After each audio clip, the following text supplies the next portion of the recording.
নমস্কার, আপনাদের সকলকে স্বাগত জানাই heart disease with doctor Mahua YouTube চ্যানেলে।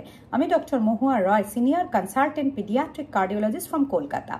আজকে আমি আলোচনা করব atrial septal defect device closure নিয়ে। অ্যাট্রিয়াল সেপ্টাল ডিফেক্ট মানে হার্টের উপরে চেম্বারের মাঝখানে ছিদ্রকে অ্যাট্রিয়াল সেপ্টাল ডিফেক্ট বলে। আমি এই প্রসঙ্গে একটি এক্সাম্পল দিয়ে শুরু করব। আমাকে কয়েকদিন আগে একজন অভিভাবক তার বাচ্চার ইকো রিপোর্ট হোয়াটসঅ্যাপে পাঠালেন। সেখানে লেখা আছে অ্যাট্রিয়াল সেপ্টাল ডিফেক্ট আছে তার বাচ্চাটির।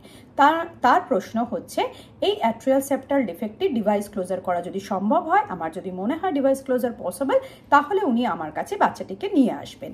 উনি আসবেন হচ্ছে আসাম থেকে। এবার আমি ওনাকে যেটা লিখে পাঠালাম যে দেখুন, অ্যাট্রিয়াল সেপ্টাল ডিফেক্ট আছে, সেটা আমি বুঝতে পারছি ইকো রিপোর্ট দেখে। সেটা যদি মেনেও নিই, ডিভাইস ক্লোজার পসিবল কিনা সেটা কিন্তু আমাকে নিজেকে ইকো দেখে বলতে হবে।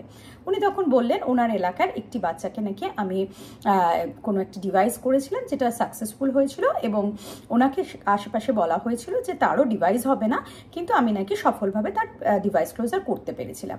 কাজে ওনারা তার বাবা মার থেকে ফোন নাম্বার দিয়েছেন এবং আশা করছেন যে আমি ডিভাইস ক্লোজার করে দেবো। আমি বললাম ওকে ফাইন, কোনো অসুবিধা নেই, কিন্তু আমি না দেখে ডিভাইস ক্লোজার না ওপেন হার্ট সার্জারি সেই ডিসিশনটা 100% বলতে পারবো না। উনি তখন বলছেন যে উনি যেহেতু দূর থেকে আসবেন, উনি যদি ডিভাইস ক্লোজার পসিবল হয় তাহলে উনি আমার কাছে আসবেন, নয়তো ওপেন হার্ট সার্জারির জন্য উনি অন্য হসপিটাল বা অন্য ডক্টর প্রেফার করছেন। তখন আমি তাকে যতই বোঝাই না কেন, উনি হয়তো ব্যাপারটা বুঝলেন না। এবার আমি আপনাদের একটা এক্সাম্পল দিয়ে বোঝাতে চাই কেন আমার পক্ষে নিজে ইকো না দেখে এই কথাটা বলা সম্ভব না। এটা যদি ধরে নিই ইন্টার অ্যাট্রিয়াল সেপ্টাম মানে হার্টের চেম্বারের মাঝখানে যদি এইটা পর্দাটাকে ধরে নিই এবং তাতে যে একটা ছিদ্র, একে যদি অ্যাট্রিয়াল সেপ্টাল ডিফেক্ট ধরে নিই, তাহলে আমরা এএসডি ডিভাইস ক্লোজার বলতে কি বুঝি চলুন আমরা বুঝে নিই। এরকম একটা চাকতির মতো জিনিস, যাকে এএসডি ডিভাইস বলা হয়, সেটি এরকম একটা স্ক্রুয়ের মতো জিনিসের মধ্যে লোড করে নেওয়া হয়। তারপরে যেহেতু এর ছাতার মতো প্রপার্টি আছে, এটি গুটিয়ে যায়, তখন আমরা পায়ে আরো গুটিয়ে যায়, যেহেতু এটা একটি কাগজ, এটার আরো গুটিয়ে একদম সরু লম্বা হয়ে গেলে এটাকে আমরা পায়ের শিরার মধ্যে দিক দিয়ে নিয়ে যেতে পারি। তারপরে যদি এটা অ্যাট্রিয়াল সেপ্টাল ডিফেক্ট হয়, সেখানে গিয়ে আমরা এটাকে খুলে দিতে পারি। ছাতার মতো এর মেমোরি অফ শেপ থাকে, সেই জন্য ঠিক জায়গায় গিয়ে এই শেপটাকে মনে রেখে আবার শেপটা ফিরে পায়।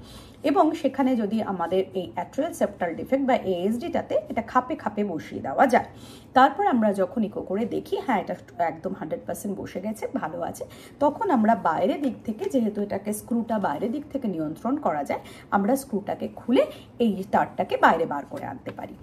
এবার এটা তো খুবই আকর্ষণীয়, চিত্তাকর্ষক মনে হচ্ছে যে একদম সুস্থ হয়ে গেল বাচ্চা, দুদিনের মধ্যে বাড়ি চলে গেল। কিন্তু অ্যাট্রিয়াল সেপ্টাল ডিফেক্ট কিন্তু সবসময় যে গোল সুন্দর হবে তার কোনো কথা নেই।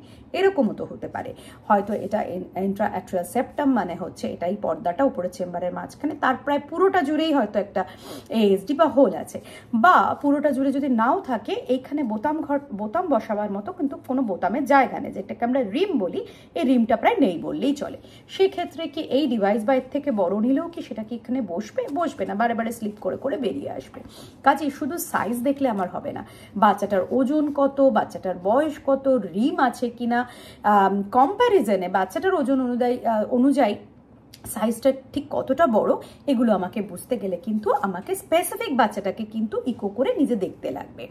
আমি হয়তো ওনাকে বোঝাতে সক্ষম হইনি, আমার মনে হয় আপনারা বুঝলেন যে একটি বাচ্চাকে কোনো মাইক্রোসার্জারি করা যাবে কিনা বলতে গেলে কিন্তু সেই ইন্টারভেনশন কার্ডিওলজিস্টকে নিজে একবার ইকো করে ব্যাপারটা অ্যাসেস করে নিতেই হবে। ধন্যবাদ। আপনাদের যদি আর কিছু জানবার থাকে আমাকে অবশ্যই লিখে পাঠান। Thank you.